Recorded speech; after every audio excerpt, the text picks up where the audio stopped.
It is a very small part that is left to complete our syllabus, that is from the chemical coordination and integration. As you can see from the board that I have already written the heading of the topic, that is mechanism of hormone action.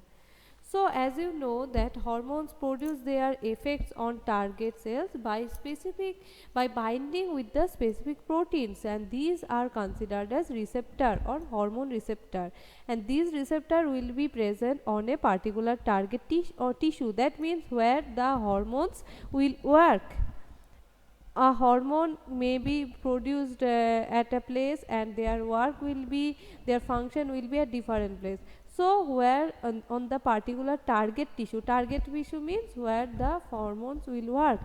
So on the target tissue the hormones will have some receptor which are called as hormone receptor. Okay, usually hormone receptors are present on the cell membrane of the target cell, where on the cell membrane of the target cell, and these type of receptors are considered as membrane bound receptors, and the receptors present inside the target cell are called as intracellular receptors. So from these we are getting two clear idea that some receptors will be present on the outer membrane which is considered as membrane receptor or membrane bound receptor, but some receptors which are present inside the cell they will be considered as intracellular receptor, as it is present inside the cell. That is why we are using the term intracellular receptor. Okay, mostly a nuclear receptor which is present in the nucleus is very common. Now a hormone will bind to its particular receptor and they will form a complex. This complex is considered as hormone receptor complex. When a hormone will bind with the receptor and they will form a complex, and this complex is considered as hormone receptor complex. Okay, and each hormone receptor complex formation leads to certain biochemical changes in the target tissue. That means after the forming of this hormone receptor complex they will make some changes in the target tissue, they will do some biochemical changes. Okay, and the target tissue metabolism, some physiological activity will be also regulated by those hormones. Now already I have mentioned that on the basis of the chemical nature hormones can be classified into some groups. First one is peptide, polypeptide and protein hormone. Second one is steroids.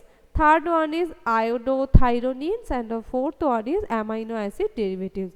You have to remember all the names and their examples.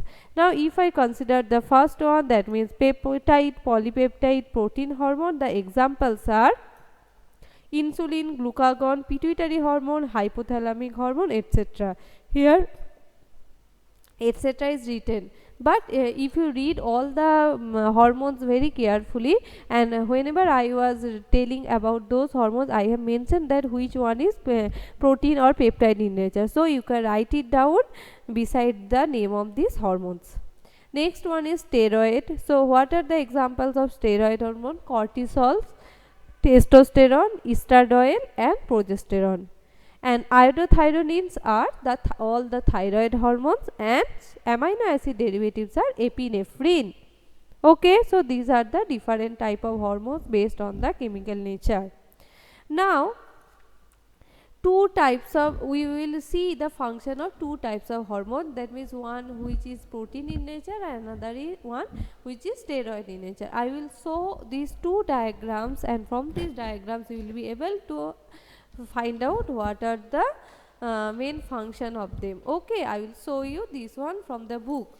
So hormones which interact with membrane bound receptors normally do not enter the target cell, okay, but generate second messenger. Some examples of second messenger are cyclic AMP, IP3, Ca2+, etc., which in turn regulate cellular metabolism. And hormones which interact with the intracellular receptor, that means steroid hormones and iodothyronines, mostly regulate gene expression or chromosome function by the interaction of hormone receptor complex with the genome. cumulative biochemical reaction result in physiological and developmental effects. Now first you have to remember that we are having two types of hormone, one is protein in nature, another one is steroid in nature, and two types of receptors are also present, one is membrane bound and another is intracellular. And already you have read the structure of the plasma membranes. There you will find lipid protein bilayer. So the hormones which can interact with the membrane bound receptor, so which hormone will be able to interact with the membrane bound receptor? It's the FSH. Okay, FSH hormone can bind with the intermembrane receptor and they will not enter the target cell, but they will send their response by binding with the receptors which are present on the membrane. They will generate a second messenger which is cyclic AMP IP3CA2 plus, that will regulate the cellular metabolism. Okay, so now I will show you this diagram.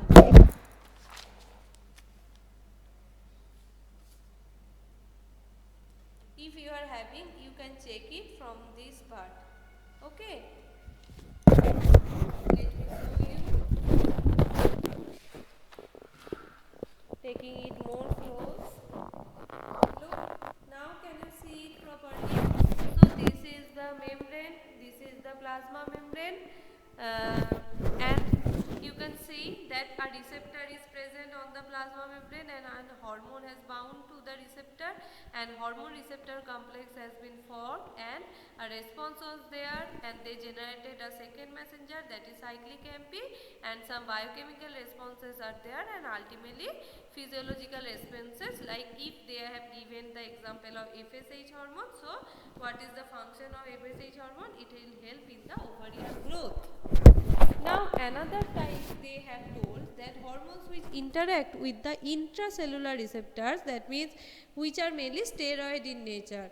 Previous one was the hormones mainly protein in nature, but the second one is the hormones which are actually steroid hormones and iodothyronines, which will not interact with the receptors which are present on the cell membrane. They will interact with the receptor which are intracellular. Okay, so mostly they will regulate the gene expression of the chromosome function by interaction of the hormone receptor complex with the genome, and their biochemical and physiological function will occur. Now I will show you the next one.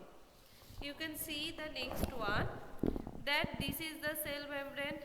As they are steroid in nature, so they don't need any membrane bound receptor, they can pass through the lipid bilayer very easily.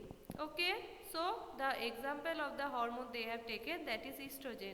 So the hormone will pass and they will enter the nucleus, and inside that they will form a they will get hormone receptor complex, and it will totally affect the genome. Ultimately from the gene mRNA will be formed, and from the mRNA proteins will be formed, and this will determine the physiological responses like tissue growth and differentiation. Okay, so this is the very important part.